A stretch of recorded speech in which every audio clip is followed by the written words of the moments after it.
This will probably be a short one, boys. There's not much to say. I don't know what to talk about. A couple of star players helped you get over the line there towards the end?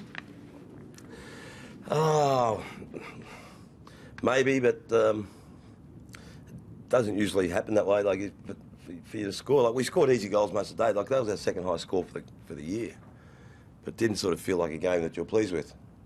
They scored eight, in high 80s. So, but it always looked like, to score a goal, you got to have a lot of other people doing things for you to get the ball and be able to move it, say, down the ground. So, even though, say, Hurley might have kicked the goal and been involved in 4 score involvements, David Myers stood up down back, and then Chappie sort of stood up for bits and pieces, and Benny Howard stood up. So everyone had a little bit of a help, but no one really started.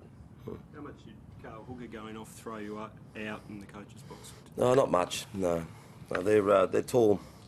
Their talls weren't a massive problem for us, even though Lynch had kicked 3. But it was more the midfield. They're hard spread. They looked like they were on their motorbikes in second gear when we were just trying to work out the clutch. Yeah. Brendan Goddard said after the game that it was winning ugly, but it was winning nevertheless. Yeah. Is that your view as well? Probably, yeah. And we can forgive them. We trained pretty hard. They've been pulling out pretty well, so we probably went a bit longer. Not a bad thing. And we got out of it, but as a consequence, we might have sort of maybe helped in how they played today. Were you happy with that move of Hurley down to the forward line in that last quarter? Because he seemed pretty decisive. He scored that first goal that started the run of goals and things. Yeah, it's. I wanted 2 of him today because he was fantastic. Like 20, what do you have, 27? Yeah, and really did play. He got some goals kicked on him, but unfortunately that was almost caused from the midfield too. So, but he was outstanding. I liked the way he sort of had a presence. He was everything I wanted him to be down back, and then when we put him forward, he was fantastic too, and really did help us. I don't know. Maybe it just gave the confidence the team a lot of confidence to go in there. They certainly found him. How tough a call was that when I think just when he went down, Lynch gets a goal pretty much straight away, but obviously on the fly back he gets the next one.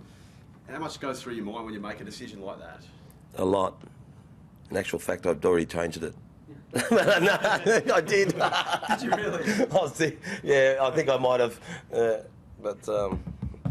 After he kicked the goal, Lynch, and then by the time Hurley got the goal, lucky our runner was already on the ground, so we couldn't tell him what to do.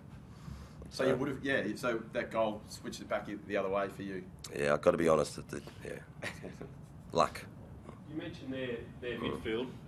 How pivotal was Paddy Ryder's game to the hits to advantage that seemed to be keeping your mids in it at periods when they were getting on top?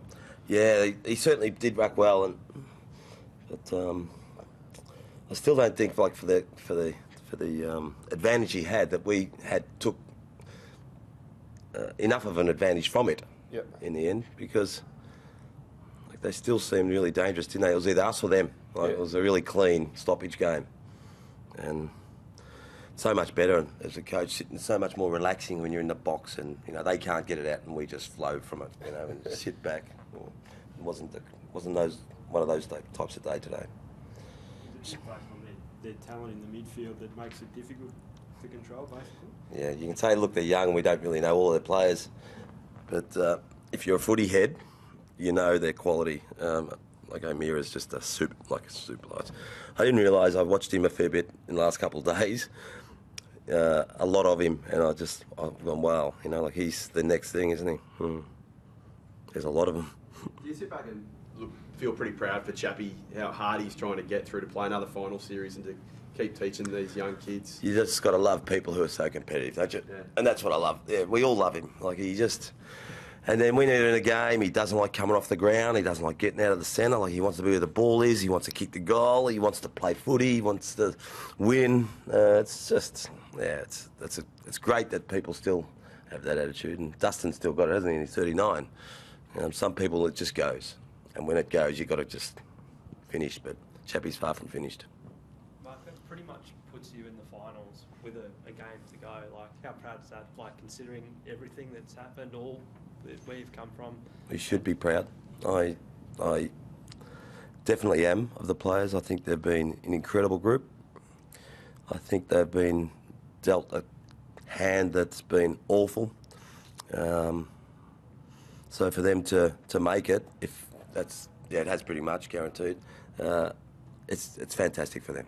I'm glad they get something out of it, and that was the reason why we're all here, for them, because they've been treated pretty badly.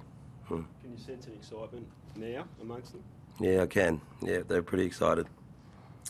They're people are saying how they've played in one final, and I'm not sure what year it was, 2010 or 11, and we got smashed. And the time before that, the club played, they'd been smashed in the first final. So they haven't had great memories of finals, and then it got taken off them last year, and now they're just ready to make. Oh, I hope they do make amends. I hope we play a decent finals game. Is it as brave as before? You've obviously been involved with some great footy teams. What they've done because of the psychological factor, is it as brave as some of the things you've seen in the past?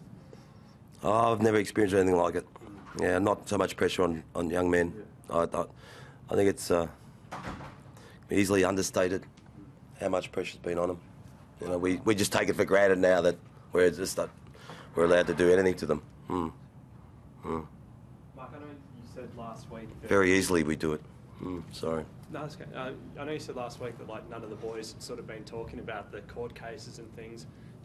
Was there even any discussion at all about what was happening with Cronulla and those guys being offered deals and stuff? Does it even slightly distract the boys? Well, I think it probably would, but if I talk about it, it's going to distract them more. Yeah. So I don't talk. I never spoke about it, and we never did. So again, no, it's another. It's like when they see me, it's all about the footy, and they see Simon Goodwin and Egan, and it's footy talk. Yeah, it's footy. What are they capable of this year in terms of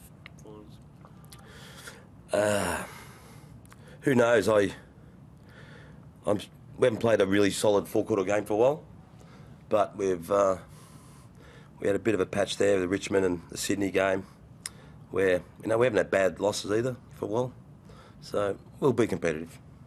Apologies if someone's asked this, but sometimes it looks like their mental application is almost the biggest issue. You talked about stringing 4 quarters together, and today they got 4 goals up, and then Jobe gives away a 50-metre penalty, leads to a goal. Dempsey, handballs into nowhere. Just little things that add up to a lot, and then all of a sudden a 4-goal lead's gone. Is that that's not going to hold up in a final, is it? Why not? Nah, probably won't. I wouldn't have thought so. Wish we didn't do it. Well, that's just. You're right, and they know it. They know it too. But unfortunately, they haven't been able to stop it. Whether it's things on their mind or, I think the group's good enough to do it, and it's something that I've been looking for the keys to unlock that part, but I can't. I haven't been able to. But not saying I can't. Because there's still weeks to go in the year. One more. It's not about experience or anything, is it? I mean, if the likes of Jobe and Dempsey and those guys are even susceptible to it, yeah. What do you think it'll... I know you said you're looking for the keys. If I knew where the key was, I'd go and get it. When you're saying, what was the key? Well, you're going to ask me what I thought it was. No. What can you try? Is there anything different you can try and... I've tried everything. I haven't had the same preparation once. There's been times where I pressured them. I deliberately did that, and then I got some good results, and then I went away and I thought, well, you can't just, challenge them all the time. You've got to cuddle them sometimes and tell them how good they are, and I've done that.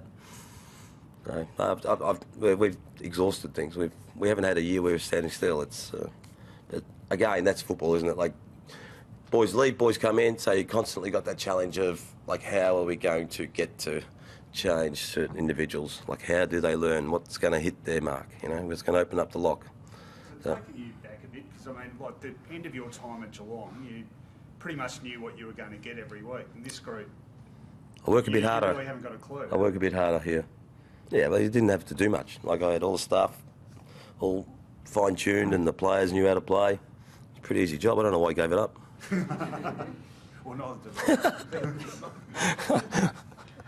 Mark, in terms of finding that key, did you say that there might have been a turning point in that loss to Melbourne. Was that almost something that sort of awoke that application that this is a year that could slip away? That was I reckon we were pretty close to turning then. It was the Geelong one, I think, where they were in front with 2 minutes to go. After, I think they had a poor start again and got the lead. And they just blew it again. And I thought, that was the moment for me where I just sensed the group, this is not going to happen again. And we've been good since then. So, there you go. Thanks for your late attendance, Ro. That was my fault, Ron. Finishing off the match with Did you?